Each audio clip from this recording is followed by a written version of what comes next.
علم الإنسان ما لم يعلم.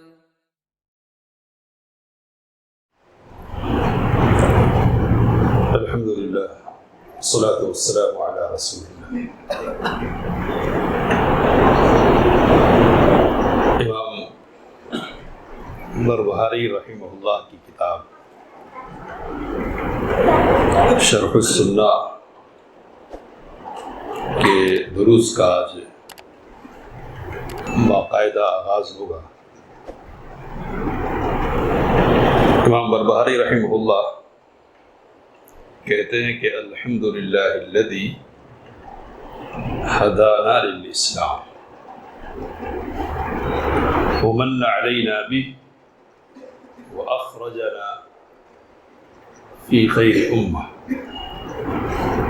فنسأله التوفیق لما يحب ويرضى والحفظ مما يكره ويسخط. کہتے ہیں کہ ساری تعریفیں اس اللہ کے لیے ہے جس نے ہمیں اسلام کی ہدایت دی اور اسلام کے ذریعے سے ہم پر احسان فرمایا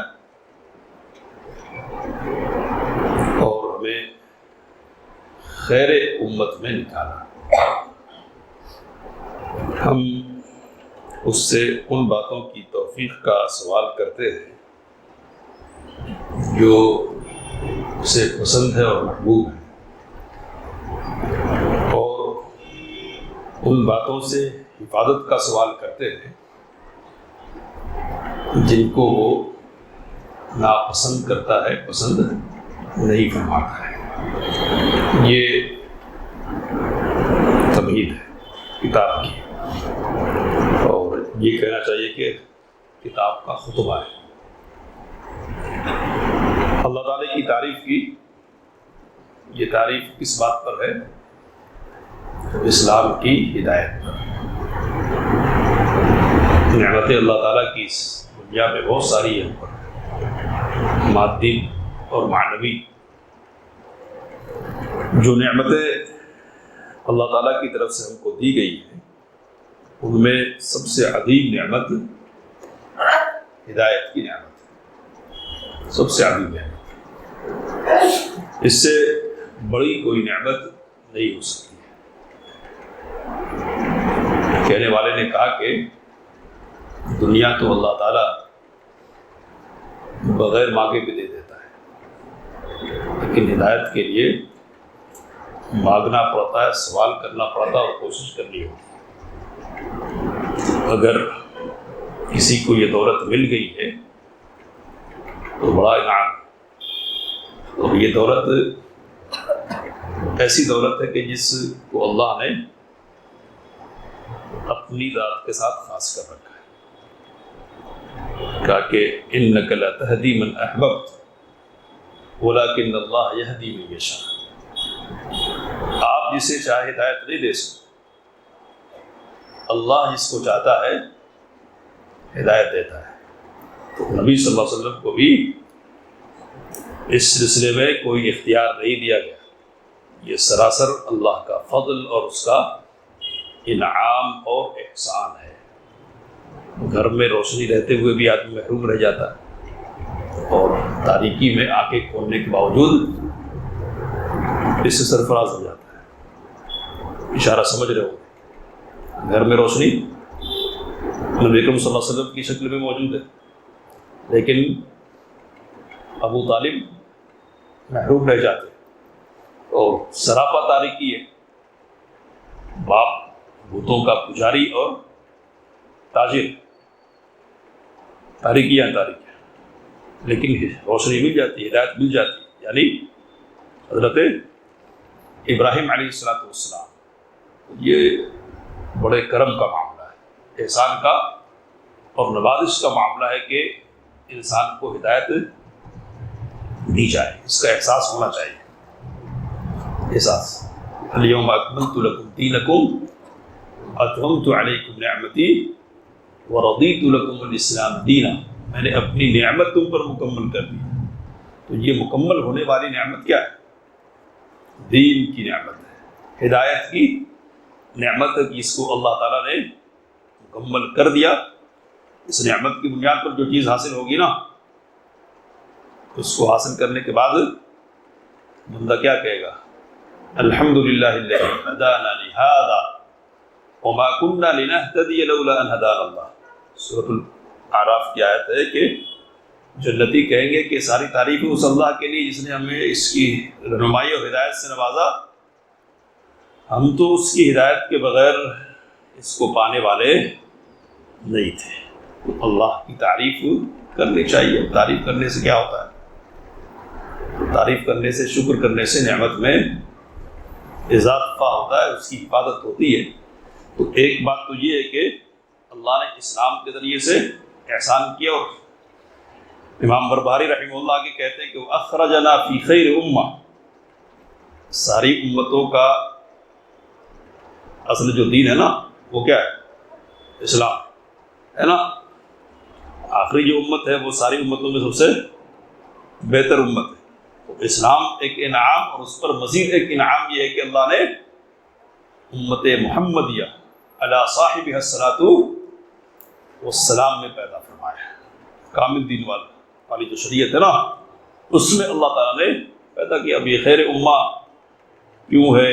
تو قرآن مجید پڑھتے ہیں اور سنتے ہیں، للناس، لوگوں کے لیے نکالے گئے، اور ڈیوٹی یہ ہے کہ لوگوں کو بھی اس خیر میں شریک کریں گے، بھلائی کا حکم دیں گے، برائی سے روکیں گے، اور اللہ پر مکمل یقین اور ایمان رکھیں گے۔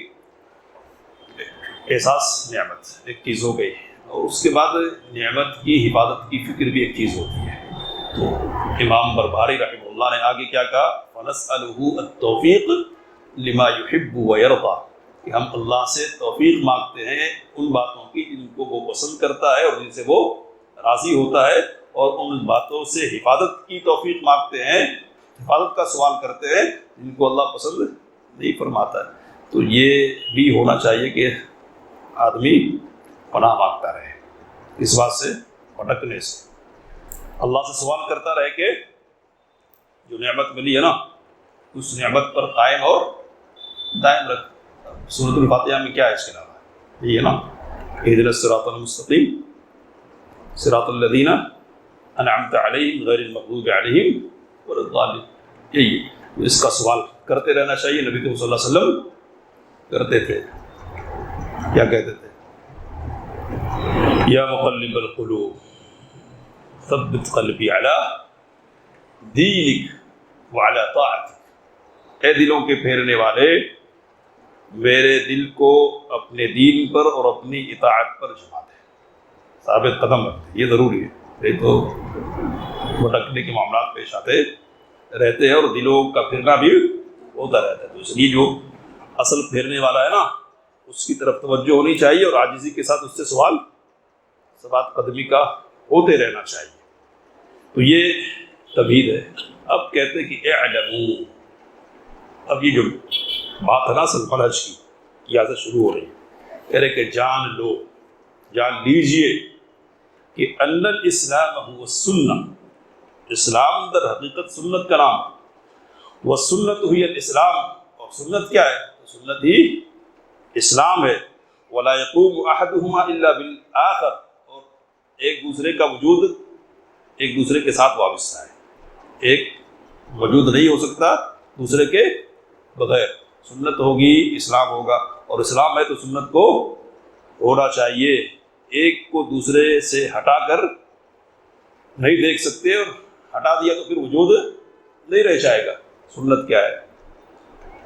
سنت کیا ہے؟ تو سنت کے مختلف معنی ہیں، لیکن یہاں جس پس منظر میں گفتگو ہو رہی ہے وہ پس منظر نبی اکرم صلی اللہ علیہ وسلم کا قول، آپ صلی اللہ علیہ وسلم کا فعل، آپ صلی اللہ علیہ وسلم کی تقریر، آپ صلی اللہ علیہ وسلم کی صفت، اخلاقی جو صفات ہے نا نبی اکرم صلی اللہ علیہ وسلم کی وہ، اور خلقی جو صفات ہے، پیدائشی صفات ہے، وہ مراد ہے۔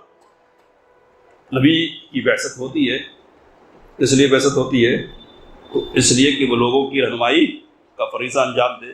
کس طرح فریضہ انجام دے گا وہ؟ تو کہیں قولی طور پر تشریح کی ضرورت پڑتی ہے تو قول کے ذریعے سے تشریح کرتا ہے، کہیں فعلی طور پر وضاحت کی ضرورت پڑتی ہے تو فعل سے وضاحت کرتا ہے، اور کبھی کبھی وضاحت کی یہ شکل ہوتی ہے کہ اس کے سامنے کوئی بات پیش آتی ہے، کوئی کام کیا جاتا ہے اور نبی دیکھتا ہے اس بات کو اور اس پر کیا کرتا ہے؟ خاموشی اختیار کرتا ہے۔ تو نبی کی جو خاموشی ہے نا وہ کیا ہے؟ کسی بات کے حق ہونے کی دلیل ہے، اس لیے کہ نبی کسی غلط بات پر خاموش نہیں رہ سکتا۔ موسیٰ علیہ السلام وعدے کے باوجود خاموش نہیں رہ پائے، کیوں؟ شرعی طور پر جو عمل کیا جا رہا تھا نا وہ شرعی نقطۂ نظر سے صحیح نہیں دکھ رہا ہے نا، تو نبی خاموش نہیں رہ سکتا۔ یہ ہے سنت، سنتی اسلام ہے، اور اسلامی کیا ہے؟ سنت ہے۔ ایک کو دوسرے سے جدا کریں گے تو پھر دونوں کا وجود کیا ہو جائے گا؟ کل عدم ہو جائے گا۔ یہ سنت کی اہمیت۔ اب آگے کہتے ہیں کہ فَمِنَ السُّنَّةِ لُزُومُ الْجَمَاعَةِ، سنتی کا ایک حصہ جماعت کو لازم پکڑنا ہے، جماعت کے ساتھ چلنا ہے، جماعت کے ساتھ کہہ رہے کہ فَمَن رَغِبَ غیر الجماعہ، جماعت کے علاوہ کسی اور راستے کو کوئی ڈھونڈے، اس کا متلاشی ہو جائے، وہ فارغ ہر جماعت کو چھوڑ دے، فقد خلع ربقۃ الاسلام من عنقہ، تو اس نے اسلام کی پٹی کو اپنی گردن سے نکال دیا، وکان ضالا مضلا، اور وہ ضال اور مضل ہو گیا، گمراہ ہو گیا اور گمراہ کرنے والا بھی ہو گیا۔ جماعت کو لازم پکڑنا ہے، پہلے تو سنت کو لازم پکڑنے کی بات ہوگی، دوسرے نمبر پر کیا ہے؟ جماعت کو لازم پکڑنے کی بات ہو رہی ہے۔ اب یہ جماعت کیا ہے؟ تو جس طرح سنت کے بہت سارے اطلاقات ہیں نا، اسی طرح جماعت کے بھی بہت سارے اطلاقات ہیں، اور بنیادی طور پر کتاب و سنت کے ساتھ چلنا ایک معیار ہے، اور دوسرا معیار یہ کہ ایک امیر ہوگا اور اس کے ماتحت لوگ ہوں گے، اس کو جماعت کہیں گے، تو یہ جماعت ہے۔ لیکن امیر بھی ہو لیکن کتاب و سنت کی پیروی نہیں ہو تو پھر وہ جماعت نہیں ہے۔ تو اصلی جو معیار ہے جماعت کے سلسلے میں وہ کیا ہے؟ وہ کتاب و سنت ہے، کتاب و سنت ہے۔ اور جماعت کے لیے اصل معیار کون ہے؟ صحابہ کرام رضوان اللہ تعالیٰ علیہم اجمعین۔ اس لیے آگے امام بربہاری رحمہ اللہ کہتے ہیں کہ والاساس الذی تبنی علیہ الجماعہ، اور وہ اساس جس پر جماعت کی بنیاد ہے وہ کیا ہے؟ تو کہہ رہے کہ ہم اصحاب محمد صلی اللہ علیہ وسلم کے اصحاب ہیں، انہی کو معیار بنایا جائے گا اور انہی کی بنیاد پر کسی بھی جماعت کو تولا جائے گا۔ تولنے کے لیے معیار کیا ہے؟ صحابہ کرام رضوان اللہ تعالیٰ علیہم اجمعین کی جماعت۔ اب یہ بات خوب سمجھنے کی ہے کہ امام بربہاری رحمہ اللہ اپنی طرف سے یہ بات تو نہیں کہہ، ان کی اپنی بات نہیں ہے، یہ قرآن کریم کی آیات کا خلاصہ ہے، نبی کریم صلی اللہ علیہ وسلم کی احادیث کا خلاصہ ہے۔ یہ قرآن مجید نے معیار بنایا ایمان کے سلسلے میں، فَإِنْ آمَنُوا بِمِثْلِ مَا آمَنْتُمْ بِهِ فَقَدِ اهْتَدَوْا، اس طرح ایمان لے آئیں جس طرح تم ایمان لائے ہو نا، تب ان کو ہدایت ملے گی۔ اور کہا کہ جو وَمَن يُشَاقِقِ الرَّسُولَ مِن بَعْدِ مَا تَبَيَّنَ لَهُ الْهُدَىٰ وَيَتَّبِعْ غَيْرَ سَبِيلِ الْمُؤْمِنِينَ، جو رسول کی مخالفت کرے ہدایت کے وعدے ہو جانے کے بعد اور مومنوں کے راستے کے علاوہ راستہ کو چنے، اس کی پیروی کرے، تو مومن سے مراد کون ہے؟ سب مومن ہیں، یعنی دعوے کی بنیاد پر تو سب ہے نا، کس کو مومن مانا جائے گا؟ تو الذین آمنوا معہ، جو نبی اکرم صلی اللہ علیہ وسلم کے ساتھ ایمان لائے، جو ساتھی ہے نا ان کا ایمان کیا ہے؟ معتبر ہے اور معیار ہے۔ تو ان کو جو چھوڑ دے، اللہ نے کہا کہ جدھر جائے جائے گا، لیکن کدھر آخر میں کدھر لائیں گے ہم اس کو؟ وَنُصْلِهِ جہنم، ہم اس کو جہنم میں داخل کریں گے۔ اور والسابقون الاولون من المہاجرین والانصار، سورہ توبہ کی آیت ہے، اور اس میں آگے کا والذین اتبعوہم بإحسان، انصار اور مہاجرین کی جو پیروی کریں گے نا احسان کے ساتھ، اخلاص کے ساتھ، ان کے لیے اللہ کی رضا ہے، ان کے لیے اللہ کی رضا ہے۔ تو معیار کون ہے؟ صحابہ، قرآن مجید کی یہ آیت، احادیث تو بہت ساری ہیں، بہت ساری کیا ہے؟ تو سب سے مشہور حدیث اس سلسلے میں جو زبان زد خاص و عام ہے وہ ہے 73 فرقوں والی روایت۔ کیا ہے وہ 73 فرقوں والی روایت؟ کیا ہے وہ؟ تو نبی اکرم صلی اللہ علیہ وسلم نے کہا کہ افترقت الیہود الی 71 فرقہ، یہود 71 فرقوں میں بٹ گئے، وافترقت النصارى الی 72 فرقہ، 72 فرقوں میں نصارہ بٹ گئے، وَسَتَفْتَرِقُ هَذِهِ الْأُمَّةُ إِلَىٰ 73 فرقہ، اور یہ جو امت ہے وہ 73 فرقوں میں بڑھ جائے گی، كُلُّهَا فِي النَّارِ، سارے کے سارے فرقے کدھر جائیں گے؟ جہنم میں جائیں گے، الا واحدہ، سوائے ایک فرقے کے۔ تو قالوا من ہی یا رسول اللہ، کہا کہ یہ کون ہے؟ یہ ایک جو جماعت ہے نا، ایک فرقہ، کون سا ہے وہ؟ کہا ما انا علیہ و اصحابی، وہ کہ جو اس طریقے پر ہو جس پر میں ہوں اور میرے صحابہ ہے۔ تو یہاں ما انا علیہ و اصحابی ہے، دوسری روایتوں میں یہ الجماع ہے، جماعت کے لفظ استعمال کے نبی کریم صلی اللہ علیہ وسلم نے، اور بعض روایتوں میں نبی کریم صلی اللہ علیہ وسلم نے کہا کہ یہ سواد الاعظم و سواد اعظم ہے۔ تو سب کا محصل اور خلاصہ کیا ہے؟ صحابہ کرام رضوان اللہ تعالیٰ علیہ مجمعین کی جماعت۔ تو وہ معیار ہے ان کا ایمان، معیار، اور اس لیے معیار ہے کہ اللہ نے ان کے ایمان کی کیا ہے؟ صداقت کی گواہی دی ہے اور ان سے اپنی رضامندی کا اظہار کیا ہے۔ تو جماعت کے لیے معیار صحابہ، نمبر نہیں، سمجھ رہے بات کیا کہہ رہا ہوں؟ کثرت نہیں، یہ معیار نہیں ہے۔ ابن مسعود رضی اللہ تعالی عنہ کہتے ہیں کہ اگر تو حق پر ہے تو گرچہ اکیلا ہے تو جماعت، تو اکیلا ہی جماعت۔ اس لیے محمد بن نصر المروزی یا ایک اور ان کے ہم نام یا نام سے قریب ایک بزرگ تھے، بڑے اپنے دور کے صاحب سنت اور پابند حدیث بزرگ تھے، ان کے سلسلے میں تعارف کرواتے وہ کہتے ہیں کہ تنہا جماعت تھے۔ کیا تھے؟ تنہا جماعت۔ تو جماعت سے یہ تصور ذہن میں نہیں آئے کہ بڑا گروہ، بڑی جماعت، کثیر تعداد مراد نہیں ہے، بلکہ حق والی تعداد مراد ہے، حق والی۔ تو حق کا معیار کیا؟ کیسے پتہ چلیں گے کہ کون حق پر ہے کون حق پر نہیں ہے؟ کس کو دیکھیں گے؟ تو پہلے نمبر پر سنت ہے، اور دوسرے نمبر پر کیا ہے؟ جماعت۔ جماعت سے مراد کیا ہے؟ صحابہ کرام رضوان اللہ تعالیٰ علیہ مجمعین کی جماعت ہے۔ بات ختم کریں گے انشاءاللہ۔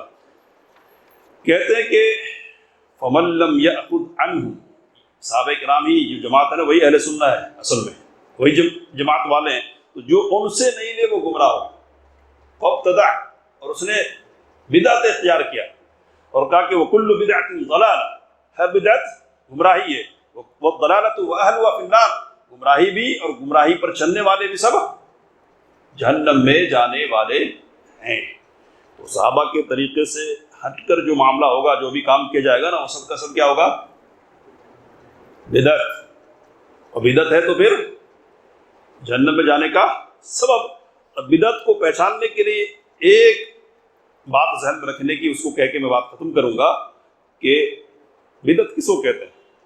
تو وہ کام جس کو نیکی سمجھ کر کیا جائے، دین سمجھ کر کیا جائے، یہ پہلی چیز ذہن میں رکھنے کی، نیکی سمجھ کر، دین سمجھ کر، تقرب الہی کے حصول کا ذریعہ سمجھ کر اس کو کیا جائے، ایک بات یہ۔ دوسری بات یہ کہ یہ کام وہ ہو کہ جس کو کرنے کے اسباب موجود ہو نبی اکرم صلی اللہ علیہ وسلم کے زمانے میں اور صحابہ کرام رضوان اللہ تعالیٰ علیہ مجمعین کے زمانے میں سبب موجود ہے، پھر بھی انہوں نے نہیں کیا۔ سمجھ رہے بات؟ سبب موجود ہونے کے باوجود صحابہ نے جس کام کو نہیں کیا، اگر ہم اس کو کریں گے تو ہم کیا ہیں؟ بدعتی ہیں، بدعت کرنے والے ہیں۔ سبب موجود ہے، سبب موجود نہیں ہے کبھی۔ جیسے اب 8 رکعت یا جماعت کے ساتھ تراویح کا مسئلہ ہے نا، سبب مفقود ہے، معنی موجود ہے، رکاوٹ موجود ہے، اس لیے جماعت نہیں قائم کی انہوں نے۔ لیکن جیسے رکاوٹ ختم ہوئی، جماعت قائم کر دی نا۔ اور کیا ہے سبب؟ نبی کریم صلی اللہ علیہ وسلم کی احادیث کو جمع کرنے کا قائم نہیں ہوا تھا، نہیں کیا، لیکن بعد میں سبب پیدا ہو گیا تو لوگوں نے لکھا ہے۔ سبب کیا کیا ہے؟ تو تفسیری موضوع ہے۔ اور کیا ہے؟ قرآن مجید کو جمع کرنے کا سبب بن گیا۔ سبب کیا ہے؟ شہادتیں ہو رہی کثرت سے، وہ دنیا سے چلے جائیں گے، جب چلے جائیں گے تو پھر یہ امت بھٹک جائے گی، اس لیے اس امت کی حفاظت کا سامان آپ کو کرنا چاہیے۔ حضرت عمر کس سے کہہ رہے ہیں؟ حضرت ابو بکر صدیق رضی اللہ تعالیٰ عنہ سے۔ تو سبب ہے، اب کر رہے ہیں، سبب رہتے ہوئے نہیں کیا۔ اگر اس زمانے میں سبب ہوتا اور نہیں کیا اور پھر کر رہے تو یہ بدعت ہوتی۔ سمجھ رہے؟ سبب رہتے ہوئے نہیں کیا، ہم کر رہے ہیں تو یہ کیا ہے؟ بدعت ہے۔ جیسے نمازوں کے بعد، فرض نمازوں کے بعد اجتماعی دعا کا مسئلہ ہے۔ ایک مثال دے رہا ہوں میں، اجتماعی دعا کا مسئلہ۔ دعا کی ضرورت کب نہیں ہے؟ کوئی دور ایسا گزرا ہے کہ دعا کی ضرورت نہیں رہی ہوگی؟ ایک عبادت ہے، ضرورت ہے، لیکن اس ضرورت اور عبادت کے باوجود صحابہ کرام رضوان اللہ تعالیٰ علیہ اجمعین نے اور نبی کریم صلی اللہ علیہ وسلم نے نہیں کیا۔ سبب ہے لیکن عمل نہیں ہے۔ تو سبب کے باوجود اگر عمل نہیں پایا جا رہا ہے تو اس کا مطلب یہ کہ ہم اگر کریں گے تو کیا کر رہے ہیں؟ ہم نیا کام کر رہے ہیں، بدعت کر رہے ہیں، یہ بدعت ہے۔ اور جیسے نمازوں سے پہلے الصلاۃ والسلام علیک یا رسول اللہ ہے نا، نمازوں کے اذان سے پہلے، نمازوں کے بعد بھی یہ راگ لگتا ہے نا، درود سلام پڑھتے ہیں لوگ نا۔ تو نبی صلی اللہ علیہ وسلم پر درود پڑھنے کی خواہش ہم کو زیادہ ہو سکتی ہے یا صحابہ کرام رضوان اللہ تعالیٰ علیہ اجمعین کو ہو سکتی ہے؟ کسی بھی عمل میں چھوٹے بڑے ہم ان سے زیادہ آگے ہو ہی نہیں سکتے۔ اگر سوچتے بھی ہے نا تو یہ غلط ہے، ٹھیک ہے، نہیں ہو سکتے، وہ الگ لوگ تھے ہے نا، اللہ نے ان کو منتخب کیا تھا، چنا تھا۔ جس کام کو انہوں نے سب رہتے ہوئے نہیں کیا، ہم اگر کر رہے ہیں تو چنے ہوئے لوگوں سے آگے جانے کی کوشش ہماری طرف سے ہو رہی ہے۔ چنے ہوئے لوگوں سے ہم آگے جا نہیں سکتے، جانے کی کوشش کریں گے تو آگے نکل جائیں گے۔ اور وہ کیا ہے؟ آگے جنت کے بعد آگے کچھ نہیں ہے، کیا رہے گا ہے نا؟ تو جہنم، یہ جہنم۔ تو آگے نہیں جانا ہے اور بالکل پیچھے بھی نہیں رہنا، پیچھے بھی رہیں گے تو خطرہ ہے، اور آگے بھی جانا ہے تو خطرہ ہے۔ خلاصہ کیا ہے گفتگو کا کہ اسلام نعمت ہے، اس نعمت کی قدر ہونی چاہیے، اللہ کا شکر بجا لانا چاہیے، اور بچانے کی فکر بھی ہونی چاہیے۔ بچانے کے اسباب میں سے یہ کہ ہم کو یہ پتہ چلے کہ اسلام کس کا نام ہے، تو کہا کہ سنت کا نام ہے نا، اور سنت میں جماعت کو لازم پکڑنا بھی ہے۔ جماعت کس کو کہتے ہیں؟ صحابہ کرام رضوان اللہ تعالیٰ علیہ اجمعین کو کسی بھی قول، کسی بھی عمل کے لیے معیار ان کو بنائیں گے، ان سے جو چیز ثابت ہے لیں گے، اور جو چیز ثابت نہیں ہے سبب کے رہتے ہوئے، اس کو ذہن میں رکھنا ہے، سبب کے رہتے ہوئے اگر ان سے ثابت نہیں ہے تو پھر اگر ہم لیں گے تو پھر نعمت کی ناقدری کر رہے ہیں اور نعمت کو بھگانے کی کوشش کر رہے ہیں، کبھی پورا بھگا دیتے ہیں۔ اب یہ بات مکمل کر رہا ہوں میں، کل بدعۃ ضلالہ وکل ضلالۃ فی النار، ہر بدعت گمراہی ہے، اور گمراہی کہاں جائے گی؟ جہنم میں۔ یہ جو بدعت ہے نا جہنم میں لے جانے کا سبب ہے، اس میں کوئی شک نہیں ہے، لیکن ایک ہمیشہ کے لیے جانا ہے اور ایک وقتی طور پر جانا ہے۔ تو بدعت دونوں قسم کی ہوں گی، ہو سکتی ہے بعض مکفرہ، کفر تک پہنچانے والی بدعت، جو کفریہ بدعت کرے ہمیشہ کے لیے، اور جو کمتر درجے کی بدعت جیسے مثال دی ہے نا ہم نے، تو ان کے لیے سزا ہے، جہنم میں جائیں گے، لیکن اللہ تعالیٰ چاہے کہ جب سزا دینے کے بعد ان کو جہنم سے نکال دے گا، تو یا تو پورا چلے جائیں گے یا پھر تھوڑا جائیں گے، لیکن تھوڑا جانا بھی پریشانی کی ہی بات ہے۔ اللہ سے دعا اپنی باتوں کو سمجھنے سے کام لینے کی توفیق مت فرمائے۔ آمین وآخر دعوانا الحمد للہ رب العالمین۔